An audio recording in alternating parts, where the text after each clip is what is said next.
Allez les amis, on est parti pour voir une des compétences qui est à mon sens peut-être la plus complexe sur les nombres complexes. Petite blague. C'est celle qui consiste à retrouver des lieux géométriques à partir d'équations avec des arguments et des pi sur 2. Vous allez voir, c'est pas si évident, quoique avec la belle fiche, on s'en sort à peu près. On se fait ça tout de suite. Pour régler ce genre de problème, il va falloir premièrement avoir la fiche, pour se rendre compte que l'angle entre deux vecteurs, ça peut s'exprimer en fonction d'un argument avec une différence de nombre complexe, et deuxièmement, bien observer l'argument qu'on vous demande d'étudier. Donc moi j'ai argument de z-3 sur z plus 2i, tac, égale pi sur 2. Le problème, c'est comment est-ce qu'on va faire pour transformer ce truc-là, ce argument z-3 sur z plus 2i, en quelque chose qui soit exploitable géométriquement. Et bien regardez la formule que je vous ai mis au-dessus. Quand on a un argument avec une différence de complexe en haut ou une différence de complexe en bas, c'est en fait l'angle entre deux vecteurs. Donc notre première priorité, ça va être de, comme d'habitude, identifier des points, donner des noms à ces points, et transformer ça en quelque chose qui soit interprétable géométriquement. Premier objet, z. Bon, z c'est facile, l'énoncé nous le dit, z c'est les coordonnées du point M. Enfin, c'est l'affixe du point M. Donc on sait que le point M, son affixe, c'est Z. Ensuite, 3, on n'a qu'à dire que c'est un point A. Donc moi, je crée un point A qui a pour affixe 3. Et ensuite, je crée un point moins 2i qui a pour affixe B.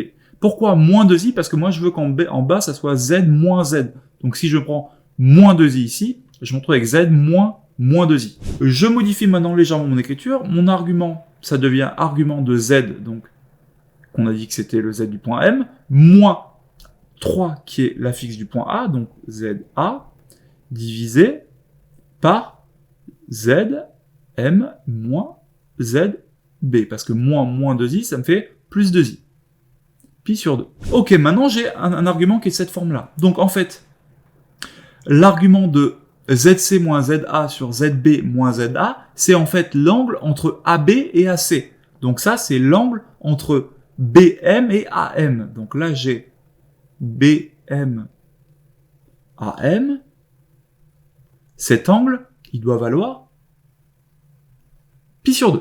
Ok, j'ai transformé ma notation avec l'argument en une notation qui concerne des vecteurs et des angles, qui est quelque chose que je manipule plutôt bien. Comment est-ce qu'on va essayer de résoudre ça graphiquement? Eh ben, on va se faire un petit dessin déjà. On va placer un point A et B au pif, donc je vais sur une page blanche, je vais dire j'ai mon point A qui est là, j'ai mon point B qui est là, et je réécris la condition que j'ai trouvée juste avant, la condition étant... Oh, damn it. La condition étant BM AM égale pi sur 2. Donc, je veux BM AM égale pi sur 2.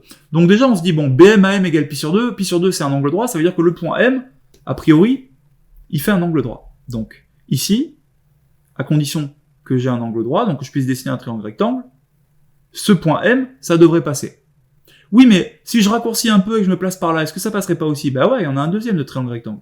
Donc là, il faut se souvenir que si vous avez AB qui est l'hypoténuse, tous les triangles rectangles que vous pouvez faire avec AB comme hypoténuse, c'est les triangles rectangles qui sont sur le cercle de diamètre AB. C'est le théorème du triangle inscrit. Donc, en fait, tous les points M possibles, c'est les points qui sont sur le cercle AB. Donc je vais essayer de nettoyer un petit peu tout ça pour qu'on y voit un peu plus clair.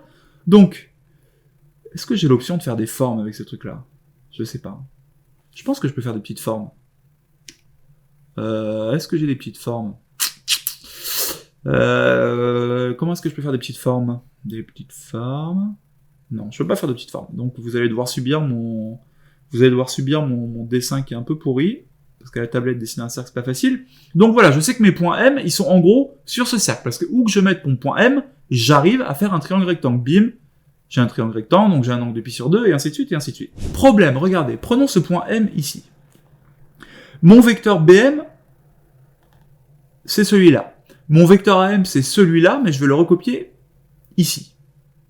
Maintenant, si je prends l'angle entre BM, c'est-à-dire ce premier vecteur, et AM, ce deuxième vecteur, BM, AM, je pars de BM et je vais vers AM, c'est cet angle-là. Problème, cet angle-là, il vaut pas pi sur 2. Il vaut moins pi sur 2, parce que je tourne dans le sens horaire qui est dans le sens indirect. Donc en fait, ce point-là, il peut pas y être.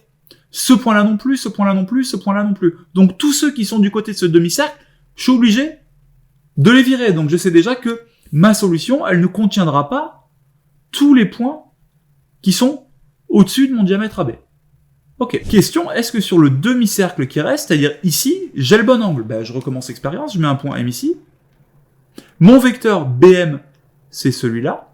Mon vecteur AM, c'est celui-là que je colle ici. Et cette fois-ci, quand je vais de BM, c'est-à-dire de ce vecteur-là à ce vecteur-là, je tourne bien dans le sens direct. Du coup, j'ai pi sur 2, qui est bien la valeur que je dois avoir. Conclusion, les solutions de l'équation arc de z-3 sur z plus 2i égale pi sur 2, c'est ce demi-cercle-là. Et là, dans votre copie, à part le rendre sous forme d'un dessin, vous n'avez aucun autre moyen de le faire. On vous a mis des petits exercices en dessous, c'est pas facile, entraînez-vous, ça c'est vraiment les derniers points du contrôle. À vous de jouer, vous êtes des champions.